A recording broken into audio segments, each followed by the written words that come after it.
wonderful to be here alongside Meredith, talking to you about some really impactful change. And I look forward to a fireside warm discussion with Meredith as we take you through the flow of the project and the impact that we hope to see off the back of it. Before we jump in, I want a quick show of hands from everybody in the room if you have either donated food or money to a food bank in the last 12 months. Wow, thank you. That's great to see. That's actually more than I thought. That is a lot more than I thought it was going to be. That's not normally the response in a room. So thank you so much. Awesome. Should we go to the next slide and introduce who we are? Yeah. So I'm Meredith Sneddon. I'm the head of digital and individual giving at Trussell, and also very honoured to be part of the BIMA 100, which I found out a couple of weeks ago. So Congratulations. And I'm Hugh James, Chief Growth Officer at Manifesto. Been there a little longer than 10 years now, which is just over a third of my life. Just under a third of my life. I was at BIMA 100 last year, and for those of you in the room who are BIMA members, I also run the BIMA ski trip. Tiny little plug there. If you're interested, do drop me a direct message on LinkedIn. Before we jump into it, I thought maybe we would just do a quick 10-minute lightning talk about who Manifesto are, who Trussell are, and a bit of an overview of the project, and then we'll dive a little bit deeper and hopefully have some time at the end for some questions from all of you.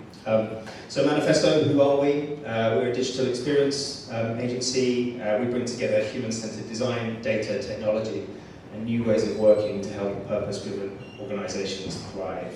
And that's really key to who we are, and we've got a set of values that underpin all of that. We have a real manifesto. If you're interested, it's on our website. But underpinning all of those principles, I suppose, behind the manifesto are a drive to build transformative digital experiences that are sustainable, inclusive, and accessible. And what we do, we have a broad range of full-service digital experience capability across digital strategy and innovation, transformational tech, data, and AI solutions, breakthrough products and services, and customer experience and engagement, which is where we're seeing a big drive towards in the communities that we work with at the moment. How do we get more by spending less?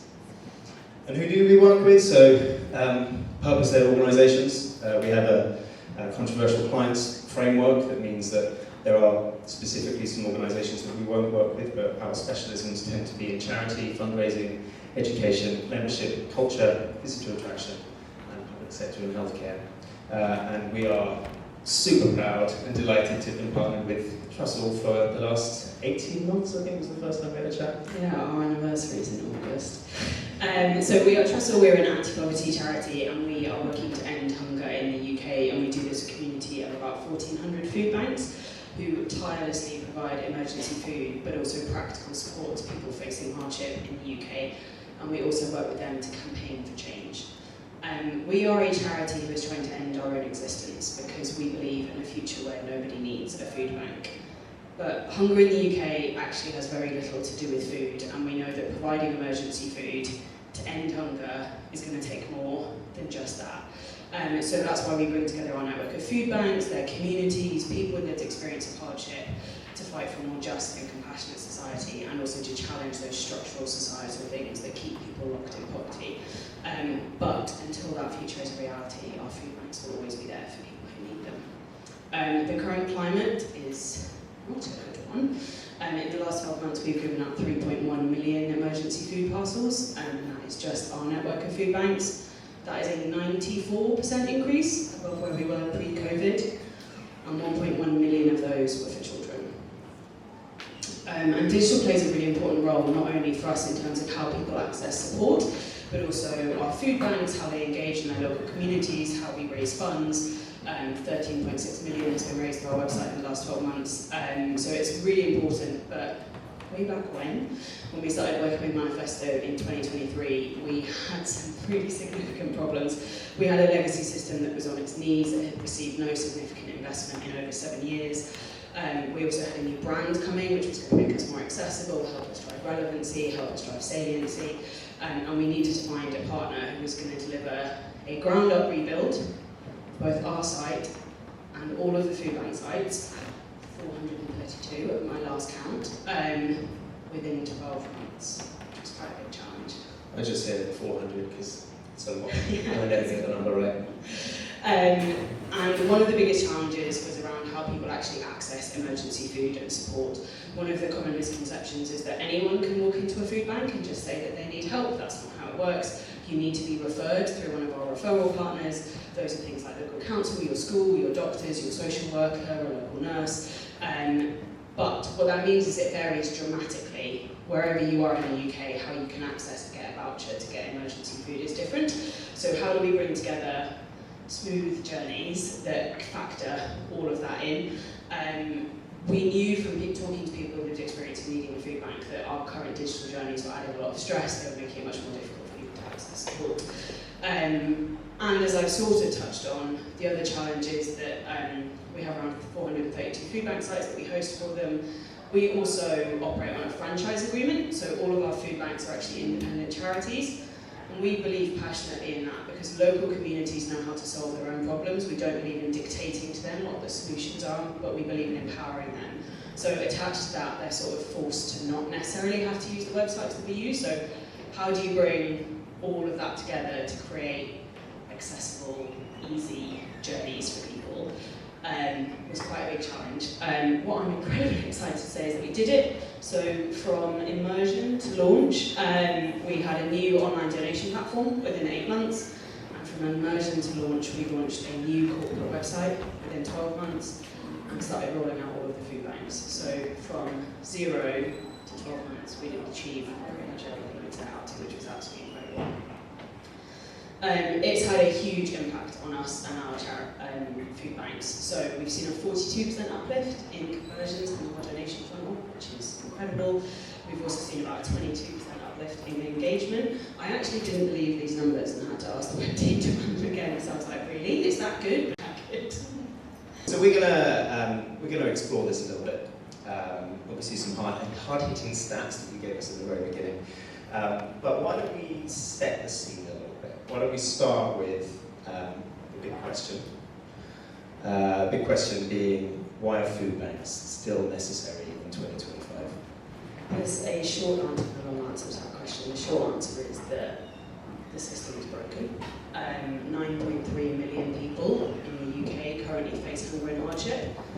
And what we mean by that is that they are regularly, at least once a month, having to choose between life's essentials. So between feeding their family, between heating, between toiletries, between paying the internet bills. There are 9.3 million people in this country right now who regularly have to make those decisions, which means they are having to go without life's essentials. So what that is caused by is a number of different factors, but primarily what our data and research shows us is that the underlying cause is a social security system that is not fit for purpose. It is supposed to be a safety net for all of us, and it is not a safety net, and that is why food banks are still needed. A little follow-up question from me. If we do nothing, is it getting worse or is it getting better? If we stay as we are right now, so if the government does nothing, an extra 450,000 people a year will be pulled into poverty. So if we just leave it as it is, no one is coming out of poverty, and an extra 450,000 people a year will be pulled into poverty if we leave the system the way it is right now. That's a staggering number. It's huge. Can we unpack a little bit this phrase, the system is broken? What do you mean by that?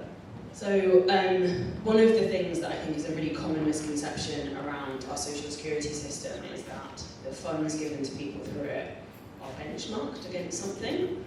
They're not. They're literally just what the government thinks it can afford to get away with. There is no baseline that determines the amount of money people receive.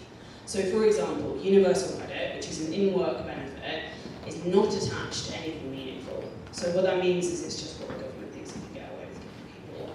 Which is why one of the things that we campaign a lot for is something called an essentials guarantee, which is an index which benchmarks what are life's essentials. So how much does it cost to feed yourself, to run your electricity, to pay your water bill, to have the internet, which is an essential. It is an essential in our modern world. And that essentially the rate of benefits could never fall below that. So the government would have to commit to say that we know that life's minimum essentials cost this much, and the benefits will never fall below that rate.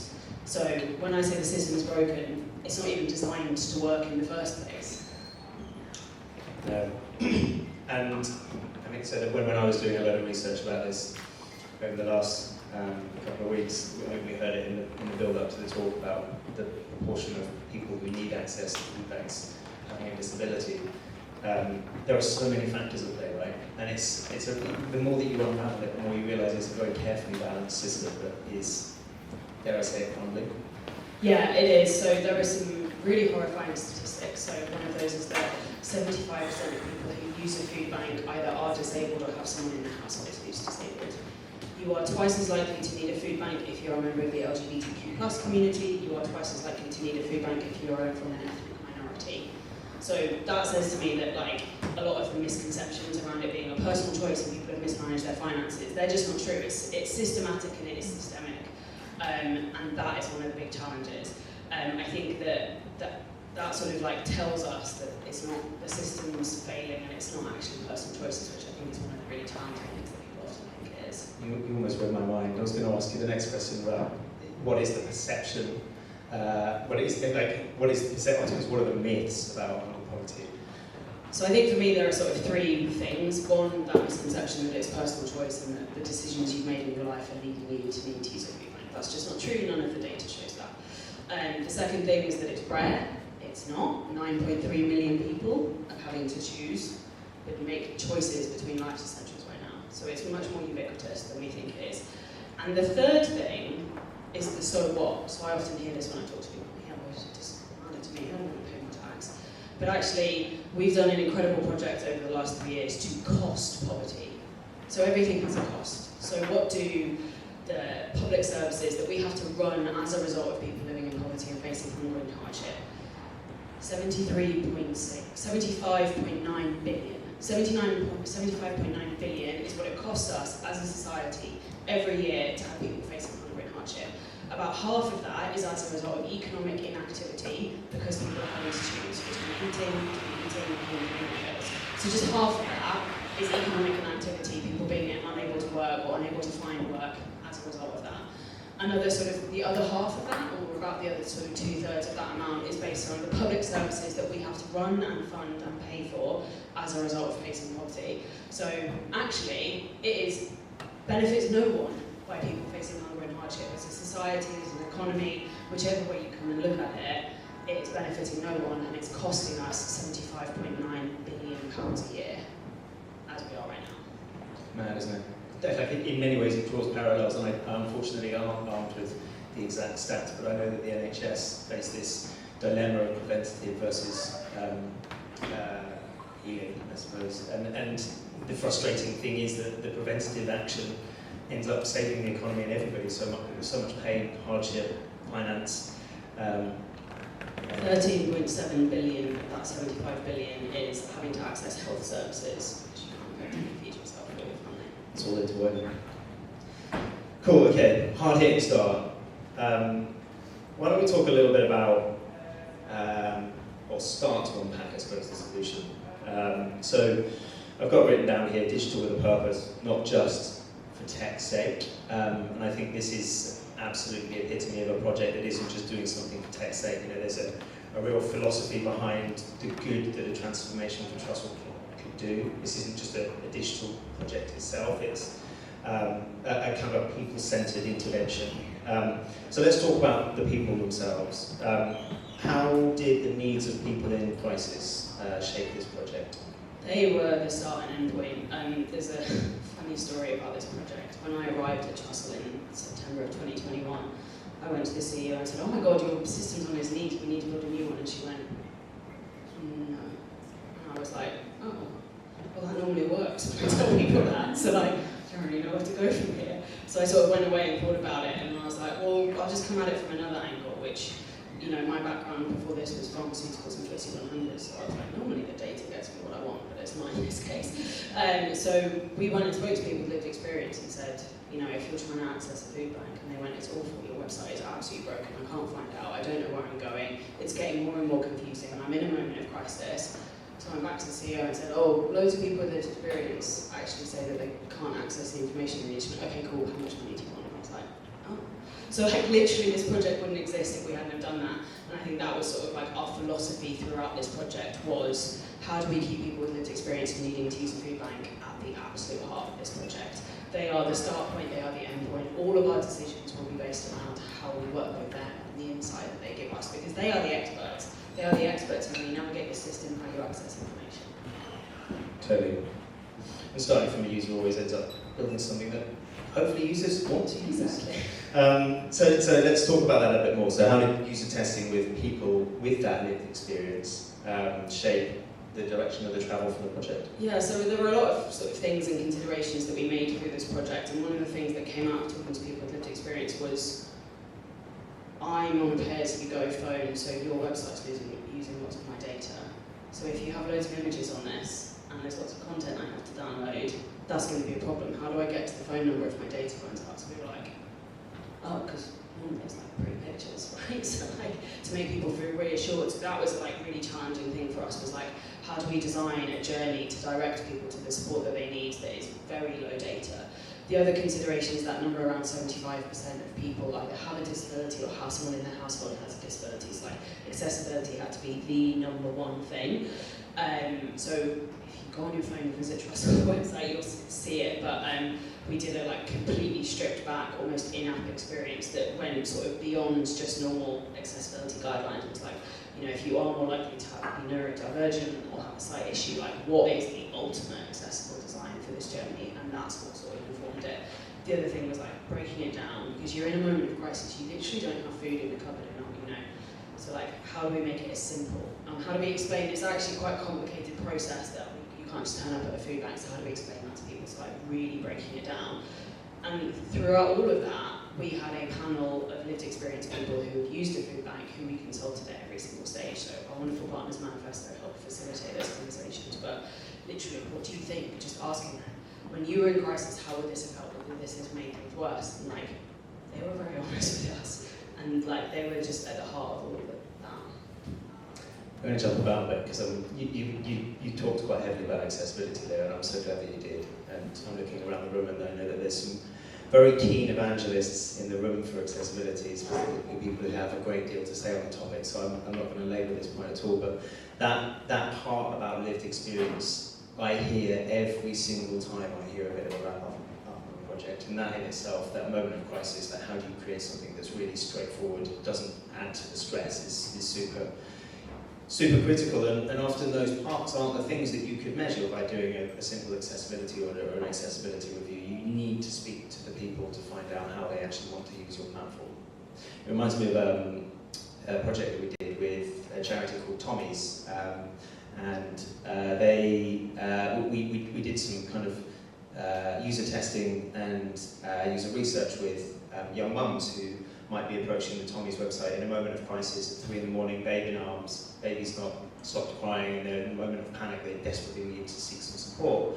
And what we realised from that was that because they've got the baby in the left arm, the phone is in the right hand, all of the buttons, if you're at the top of the screen, you can't access them. So thinking about that situational accessibility that people might find themselves in is absolutely critical at this point. So I'm going to ask you just to elaborate a little bit on that, because we've already touched upon it, but just what does accessible design mean in that context of poverty, shame, I suppose, and crisis? I think a lot of people, so one of the things that came out of the user testing we did was that, you know, there's this human instinct to reassure people, to be like, it's okay. But actually what our lived experience partners were like, don't reassure me, it's patronising, just tell me how I can get food. Like, just tell me, don't patronise me. And I think there's this instinct to like reassure. And actually they were like, no, I need to get the information as quickly as I possibly can. My phone's dying, I've got no data. So like, accessibility going beyond just what the guidelines say, but like really thinking about that and just asking people. So like, that was something that was quite like challenging for us to think about, because as a charity, our instinct is to, you know, we want to wrap our arms around people and reassure them. And they were like, no, that's really patronising. Like, you know, just tell me how I can access support. Which I think is something we've not really thought about before, but has been quite a useful guiding principle as we've gone forward. Absolutely. And you talked in one of your earlier answers about data. Can we talk a little bit about the intentional reduction in data collection through those support and donor journeys, and why? So it literally comes down to people not being able to afford their phone bill. That's what it comes down to. You can't afford the data. It's really expensive. So that's what came down to that. And it was also like, how do we ask as little of people through this process? So if you go on our website and you say that you need to get emergency food, you are asked for your postcode, and that's it. Everything else is built into the design approach we took. So we took a very service design approach as well. I say we, manifesto did all of this. We both did. Took a very service design approach to this. So like that is the minimum amount of thing. And actually we sort of looked at what data we already had, because we had loads. We have this system that sort of is where our food banks input lots of information about their opening hours. And we were like, well, all of that's already there. We don't need to build it. We don't need to build it again. Just use that. So the amazing tech team and a guy called James at Manifesto, who is literally kept me sane for 2 years. He keeps a lot of us. Yeah. Was like, well, we'll just use that, and then we always know that it's accurate, and we always know that it's up to date, and we don't need to have lots of data sitting on the site, we don't need to worry about all of these things. So I was like, oh, that's the solution. There it is. Solution. Should we talk about it? So we've got users at the heart of this project. By the way, by some miracle, we are bang on time. So let's talk about building this, building for scale, humanity, and that systemic change that we touched upon earlier on. So, you know, with these sorts of things, I suppose there are some principles really to underpin a lot of this. It's all about flexible tech, having real people at the heart of the decisions that we're making, and keeping that impact at the kind of the North Star of everything that we're doing. So let's start off with some of the non-negotiables. And I've broken down here the debate into the design system, but I think we can probably broaden that. What were the non-negotiables? So one of the non-negotiables for us was the food banks and how they would be involved in our project. They are the experts. They know better what they need than we do. So we'll just ask them. So we had a panel of 40 food banks who were from all 4 corners of the UK. Some of our food banks are huge operations. There's one just a stone's throw from here that has like lots of staff, and they're dealing with millions of like turnover, feeding people in their local community. And then there are food banks that are run by, I don't know why in my head I built this persona, but she's called Janet, and she runs her food bank. She's a different name. She runs her food bank out of a village hall 1 day a week, and she's in her 80s. So we had to serve both of those communities. So rather than constantly trying to second guess or assume that we know, in the same way that we invited lived experience partners into this project at every stage, we invited a panel of food banks to come and tell us what they needed.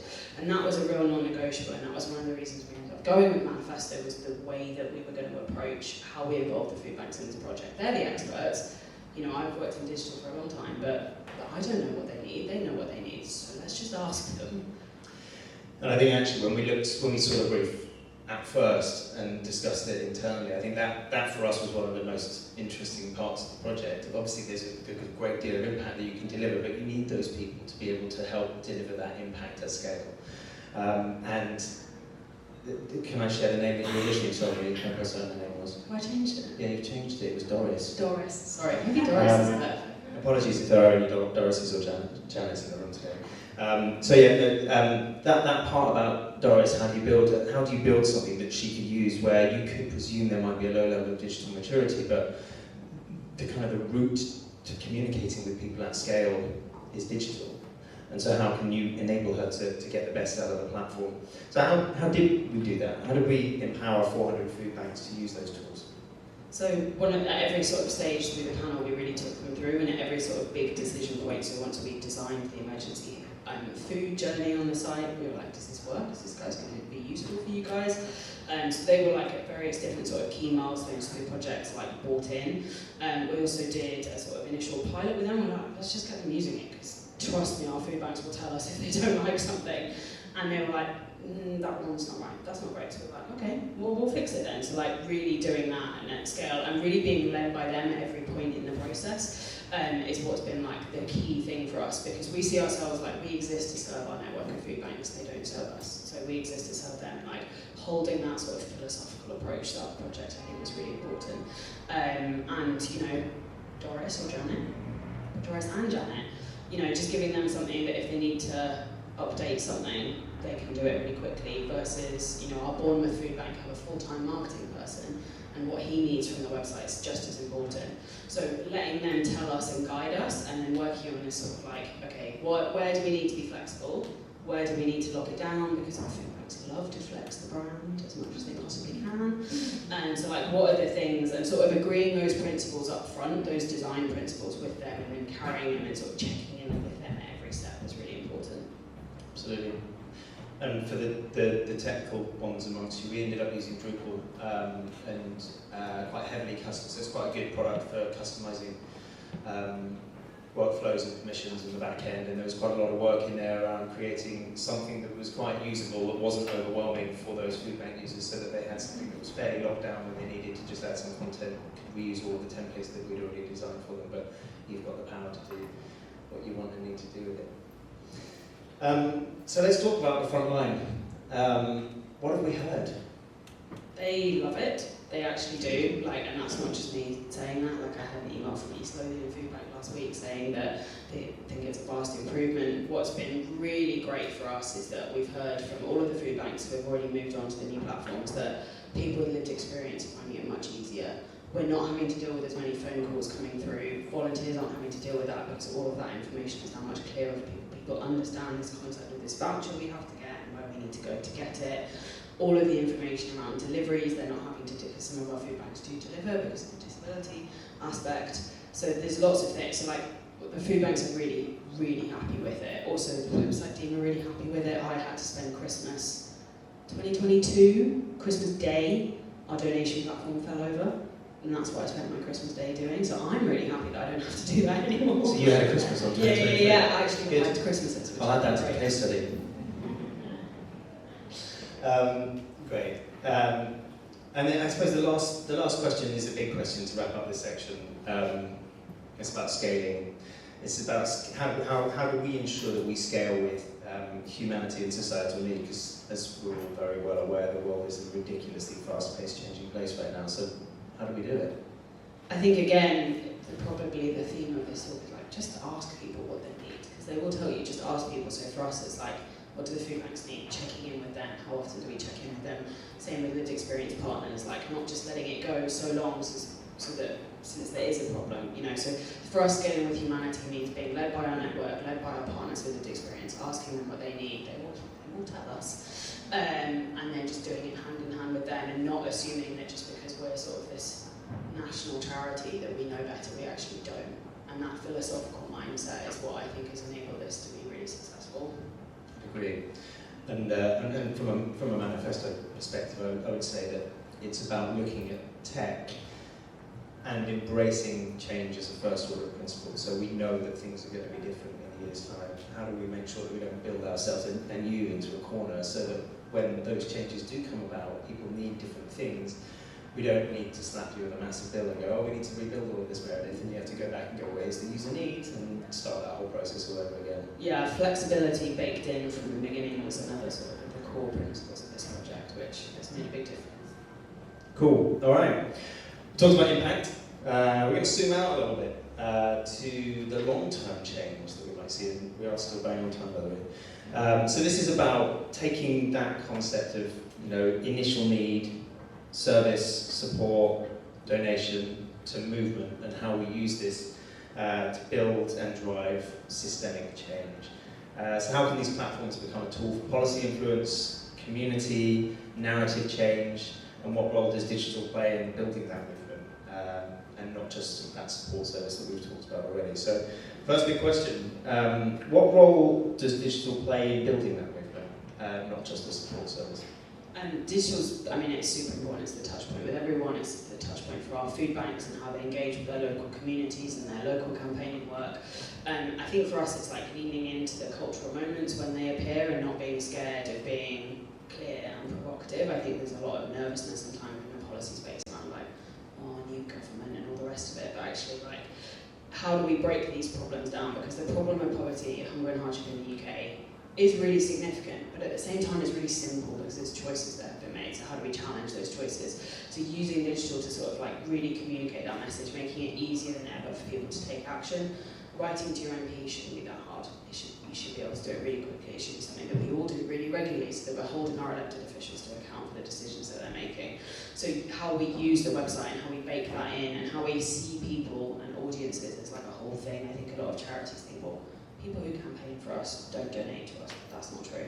So like seeing people as the whole and giving them all of these options and making it easier than ever, and that was one of the things that used to be really hard to find anything on our website. So like when we did things like the, I always call it AI, it's not AI. We'll come on to AI, don't we? It wouldn't be a tech conference without it. Like thinking about all of that, and it's like, what are the most important things for us that are going to drive that change? That's putting pressure on local and national governments, and it's making it easy for people to access support and sort of building it around those principles. And I guess it's also about supporting that journey for someone who might be supported or might be a supporter, a financial supporter, and then navigating them into that journey to provide broader support and advocacy. But I guess it's the other way around as well, right? So I read some stats, and this might be just over a year old now, so it might have even changed again, but I'm going to sound like an old man here. The younger generation apparently are more likely to give their time to advocacy and campaigning and supporting in non-financial ways than they are in financial giving. So it's that acknowledgement that there's this balance between the users that are going to be hitting the Trussell site and engaging with the Trussell more broadly, and how you can navigate them through that journey to support and ultimately help us end food poverty. Okay, next question. So how are you using digital to challenge that policy and hold that system to account? So I think like seeing like not, I know you've asked me about digital, but like none of this stuff exists in a vacuum, right? None of the work that our policy team exists in a vacuum. The conversations that they're having with MPs, so like really thinking about it and not in a vacuum. So, and also like the people are people. So how do we communicate this policy stuff in a way that feels really relevant in their Facebook feed, that feels really relevant in their Instagram feed, that, you know, how do we make it really simple through, I hate the phrase memes because I don't think it means anything anymore, but literally that. So like, it should be, and like not taking ourselves too seriously, I think, and digital's a really good space to do that and test that and see what audiences respond to. And I think like doing that has made a really big difference. I think also like where do we cross-sell within the digital environment? We haven't got to it yet, but you know, how do we make sure that if you donate, you're also prompted to write to your MP about what's going on? How do we make it? And I think the other thing for me is like, how do we connect people with their local food banks? If you want to donate to us, amazing. That's hugely like appreciated. But actually, how do we connect you with your local food bank? How do we make it easier for you to find your local community so you can maybe volunteer or maybe donate directly to your local food bank instead of donating to us? Because in a weird way, we'd rather not exist. So like, it's great that we have this national network, but actually if we can connect people in their local communities to their local food bank and using the digital journeys to do that, that's what's going to make change happen. We must be telepathically linked, because I was literally going to say one of the first things that you said to me when we first started chatting 18 months ago was, and it really stuck with me, you know the Trussell have done a good job when you don't need to exist anymore. You literally exist to write your own existence out of the history books, which I think is an incredible statement and a very kind of a bold vision and bold mission. So how do you balance that? How do you balance that urgent support that's needed right now? And as we've already discussed, it's only going to get worse potentially, and I've got one comment that I'm going to make on the next page of questions that I think it could get a hell of a lot worse. How do you balance that immediately towards that future without food banks? It is really difficult, and actually we were originally started in Salisbury about 25 years ago, and if you walk up to the Salisbury Food Bank, there's a big sign that says, no one should need a food bank, and you're like, what? Like, it's just a really good visualisation of this challenge that we have as an organisation, because we believe that a future without food banks is possible, but at the same time, need is higher than ever. Our food banks have been in crisis mode for 5 years. So like, how do we do that? And I think one of the things that we've really turned to and that we're seeing a really difference is that sort of practical support and investing in that. So we fund a huge amount of financial inclusion work, because actually, like, as I said earlier, hunger in the UK isn't a food problem, it's an income problem. So like, what are the things, is it the benefit system, and how can we support people and give them advice? And there's a really amazing statistic that for every £1 we invest in financial inclusion work, it results in £10 back in people's pockets. Pretty good investment for us to make. So like, investing in those things, so that's going to mean that that person doesn't need to use a food bank again because they've got the right support and the right things. So like, trying to do it both at the top level, so at a national government level, and challenge them particularly on things like these recent disability cuts that they're recommending to make, which are just going to push so many more people into poverty. But at the same time, on a local level where people are renting in their food bank, what are the things that we can do to make sure that they don't need to use it again, so that we're lifting people out of poverty, not locking them into it and making them reliant on food banks? Yeah, absolutely. Okay, hard hitting. I kind of want to end the session with a bit of hope, because there's some stark stuff in there, but like, we're doing stuff and you're doing some amazing work. I kind of want to look forward with a bit of vision, courage, call to action. Like, what are we going to do next? How are we going to end the need for food banks and the need for Trussell? How are we going to write you out of your job, Meredith? So, if time and money weren't constraints, what would you build next? For me, it's about equipping food banks. So what are the skills that food banks need for the new world? What are the things that food banks need to be thinking about? Do I need to be training food banks in how to write an AI prompt? Probably. Like, what are the things that we need to do? So like building a platform that would equip them, fill all their skills gaps where their volunteers want to give time. So like that is, if I had unlimited money, I would build like the world's best skills training platform for the food banks, so that they could just self-serve, access what they need, what are the things that they need in their local community, what are the skills that they need to deliver that, so that they could do that. I don't have a budget for that, sorry. That's what I did, that's what I would probably do with it. Maybe there's some high net worth investors in the room who could We'd love to chat. So you talked about AI there, and I have a feeling that this might be where your next answer is going to go, actually. What's the one uncomfortable truth our industry needs to hear? AI isn't going to solve your problems, people are, and asking people. Don't get me wrong, I use AI all the time. AI makes me a lot more efficient, writes my emails for me, but it's actually not going to solve society's problems. Like, truly, it's not going to solve society's problems. We were at a conference the other day where the guy said, he was an AI expert, and he said, yeah, but if we let AI do its own stuff and we give it enough power, then eventually we won't need to worry about the energy, because AI is going to solve the energy crisis. And I was like, but what's going to solve poverty and hardship in the UK is asking people with lived experience of navigating this complicated system, what are the things that change them? So like, AI will make you more efficient, but it's not going to solve society's problems. And I think there's a lot of, when I talk to agencies and partners, there's a lot of push to AI for AI's sake, rather than like, actually people are going to solve these problems. And how do we remain true to that? And actually we've got quite a clear policy. We know from talking to people with lived experience that they're met with computer answers at every single stage of the journey trying to navigate a social security system. So we will never use AI for that. I'll use it to write my emails maybe, but that's it. You know, really intentionally, where are we going to involve it? And I think, yeah, AI is not going to solve your problems, people will. When you exist in such a sensitive space there, it would just be inappropriate to use AI, right? Yeah, exactly. I think we could talk about this for hours, and we're not going to go down an AI rabbit hole, but I was at that same talk that you were, and the question from the audience specifically about AI and race to AGI, and the experts believing that it will solve, when we get to AGI, it will solve the climate crisis, for me just felt a bit warped, because I was just sitting there thinking, okay, so how much are we going to fuck the planet before it's too late, and are we going to get there before then? And in the context of this conversation, I was thinking, could it solve the food crisis? Why am I thinking that? That's just inappropriate. It's just warped, right? It's really messed up. And I think, to add to that, my fear personally is that I don't think many of us know what's going to happen in the next 3 years. We've seen quite a few headlines hit the press recently of, I suppose, most notably Microsoft letting go of 6,000 people in the last couple of weeks, and the prediction is that about 50% of those were tech jobs, and that's because Microsoft's using AI to do 30% of their development. And what does that mean in the grand scheme of things to the job market? And yeah, I mean, that's the thing. I said we were going to end on hope, and now we've just gone into a deep hole rabbit hole. I think, like, just off the back of that, what I would say is, like, we also know what the roadmap to ending poverty and hunger and hardship in the UK looks like to end on a hopeful thing.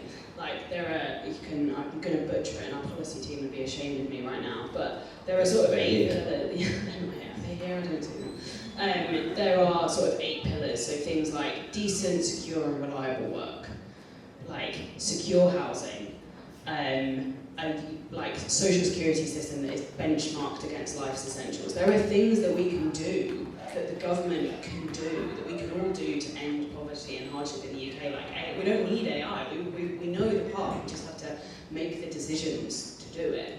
Yeah. Okay, so let's ask, well, I suppose let's not ask them yet, but for the technologies creators and change makers here today, what's the one thing that we can do tomorrow to help? I think there's a lot of conversations in spaces that I'm in around accessibility and equity and equality, and often we're not inviting the right people into those spaces. So if you want to do something, just ask the people who are experiencing. Like, that's the biggest thing for us, is if you want to understand this, just ask people.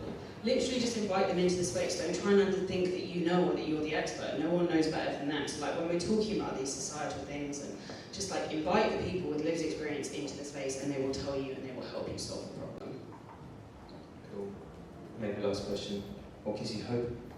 It's a slightly obvious answer, but our food banks, like, truly, they have been in a state of crisis for 5 years since the pandemic, and they are still going, and they are still providing the most amazing, compassionate and dignified support to people. And I just think they're absolutely the most incredible group of organisations, and they're doing it when energy costs are rising, when people are donating less food. They're doing it against a plethora of complexities, and they still get up in the morning and they turn up and they support people in a dignified way. And I just think that's absolutely incredible. And if anyone can solve this, we can, with their support. 100%. What a place to draw our conversation to a close. Thank you, Meredith. That was a lovely discussion, and really exciting. There was some stuff that I had, I learned a lot. So, and I hope everybody in the audience learned a lot as well. I think we've got a little bit of time left. We finished 3 minutes ahead of where we originally expected to, so we do have some time for questions. If there are any questions from the audience, I'm going to pause. Oh, we've got several. We've got two. Yes, you said. So a common message that you hear from politicians, public figures, over the last 5 years in particular, is you can feed a family for a week on a bag of rice. Generally, I think the consensus amongst me and my friends and my peers has been, we ignore that, we don't pay attention to that message. I think we've probably gone past that point now. How do we challenge that? Because it's still kind of a common opinion that you hear from a lot of people. Yeah, Lee Anderson and Farage are ubiquitous in perpetuating that myth. So I think there's two. For me, there's two angles. One, you eat rice for a week then. What's that going to do to the NHS if we do that? Truly, what if people just eat lentils, what's that going to do to the NHS in terms of long-term health implications? Two, none of that's true. So we have literally costed the essentials of what it costs to feed a family. None of that is true, and I think this perpetuating myth that certain politicians and other people seem to have, that's not true. And I think for us, it's about continuing to speak truth to power. That's the most important thing, and that's what really reassures me about our food banks, is they are the ones replying to Farage's tweets, not me anymore, it's not our team. They're the ones who are literally none of this is true. So I think we've just got to keep showing up in spaces, and I think for us, something that we passionately believe in is it will take all of us to end poverty in the UK, so we have to sometimes show up in spaces that, we might not be with allies, but we need to keep talking to them. We need to keep putting pressure on the Conservative government. There are parties elected that we have wildly different values to, but we need to keep showing up in those spaces and places and speaking truth to power. So I think for me, it's just really continuing to show up, continuing to speak truth to power in all forums, and continuing to have conversations with people you don't agree with. And that's okay. I totally agree. I think there's a responsibility on all of us to call out that narrative. I agree with you. I just don't think it's true. I don't think it's possible. And in prep for this, I did a little bit of research on my own in terms of the cost of a pint of milk, which was for some reason seems to be held up as that litmus test. So the cost of a pint of milk versus the increase in salary over the last 10 years. Cost of a pint of milk 10 years ago was 44p. Cost of a pint of milk now is 64. That's a 52% increase. Salary 10 years ago was 27.6k average. Now is 37.5. That's a 35% increase. So we're seeing a divergence there, and that divergence could only get bigger. And narratives like said politicians only serve to further increase that divide and marginalise, and I think it's just unhealthy. So it's on us really to call that out, and that would be my callback to that. Any more questions? Matt, you had your hand up and this has already been answered. You put it back down again. Well, I did, but I'm a bit embarrassed now because it's slightly less interesting of the previous question. All questions are interesting, Matt. When you spoke about minimum life essentials, is that the phrase you used? Yeah, essentials guarantee. I just wanted to know what that amount might look like. And were you referring to food or life essentials? And if it's broader than food, does that include the internet and the device? Would you term that as essential too? Yeah, so this is really testing me. The last question was easier. Should I get No, you? it's a good question. So it does account for food, it also accounts for internet, it accounts for water, it accounts for toiletries, clothing, so like in a week, what are the sort of things? And that's not someone shopping somewhere expensive either, that's just at a minimum rate, what are the things? So it doesn't include things like housing and stuff like that, because the way the index, it's just about the cost of life's essentials, because within the benefit system, things like housing are dealt with under a separate framework. So this is literally just about the money that people get in their pockets. So it does include things like that. So in the cost, it doesn't include a device, but it does include like things like internet and phone bills and stuff like that. And essentially, that sort of base rate that people are receiving in their pockets right now is £96, which is £21 short per week of what the essentials are. So it's 96 is the base rate of universal credit is £96 a week, and actually it is 100 and whatever that amount, 96 plus £21, whatever that is. Sorry, Hugh. So it's that £96 is £21 a week short of what people need for life's minimum essentials, because we would consider the internet an essential. No, not a device, that's interesting. So mobile phones are expensive, right? If you're experiencing poverty, mobile phones are Yeah. I'm going to have to come back to you on that, because our policy team have probably calculated the device in there somewhere, but it's probably not calculated on the latest iPhone, so I would need to double check what that is. Can I ask a question? Please do. How do you feel about companies like Unilever et al. That put social purpose into their advertising mix? We all have a role to play in ending poverty and hunger. Unilever has as much of a role to play and can take action to move towards that. So I think, a lot of my friends would be like horrified at some of the things, but actually we have a partnership in Mars, who are huge, because actually we really believe in having the conversation, and the conversation that Mars being a partner in funding some of our stuff has allowed us to have with Mars about the things that they are doing to contribute to this is much more valuable than saying, we're actually not going to talk to you, we're only going to talk to people who already share our values. That's not productive, that's not going to end poverty, that's not going to end hunger and hardship in the UK. So it's things like that that actually, great, would love to have a conversation with them about what social purpose means to them and what are the things that we can all do to help support people. The answer is £118. Thank you. Thank you. I actually have an A level in maths as well, so that's really embarrassing. I just use AI from right now. That's a lie. Cool, okay. Are there any other questions, or we can wrap up? There's one at the back this one. there. I can see that, sorry. I also wanted to ask, with the rise of different platforms like Too Good To Go and Oliver, do you feel like there's going to be more of an opportunity for food banks to get a lot more assistance, or also corporates being more involved to facilitate the reduction of food waste as well, to help individuals that might be in need across different regions? I think that's a really good question. It's something that we get asked a lot and sort of offered opportunities to deal with stuff like that. So I think stuff like that is absolutely incredible, and what they're doing, and food waste is a problem. However, for us, one of our sort of core values that we keep coming back to is dignity. So how does someone with lived experience and who's facing hardship and hunger, how do we make sure that they feel dignified? And for us, maybe giving them going out of date food is not the most dignified thing, and it also doesn't give them choices to meet their own dietary needs and requirements. So for us, actually, an emergency food parcel, which on average is about 3 days worth of food, where they can tell us, are they vegetarian, are they vegan, do they eat halal, whatever it is, and providing them and then giving them options is for us really much better aligned to that value of dignity than giving people food that's about to expire. I'm not saying those things don't have a place, and I think they are amazing, and a lot of our local food banks work with those groups, but I think for us it's just keep coming back to that compassionate and dignified response to people facing hardship.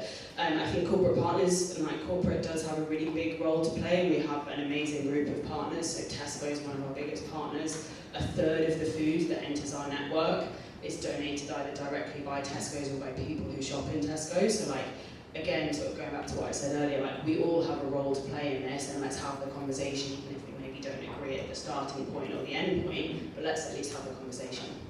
Would you also say that there's been quite a lot of emphasis on trying to help individuals who might be sort of in that relative or absolute poverty line to have assistance with things like mental health and peace of mind, even in this situation they may be in? 100%. So the roadmap that I mentioned earlier in the 8 things, one of the things that we think will solve, we know will solve hunger and hardship in the UK is a properly funded mental health support service, which we don't have right now because we know that that contributes. So that's definitely one of those sort of 8 things on the sort of wheel of things that will end the need for food banks that needs to change, 100%. And like just how people access healthcare as well. Like, I don't know about you guys, every time I want to go to the doctors, it's an e-consult. What if you've got no data to do that? So like, thinking about it all holistically for sure. Awesome. I think we're about time. Thanks, Just before we wrap up, I was going to ask a question.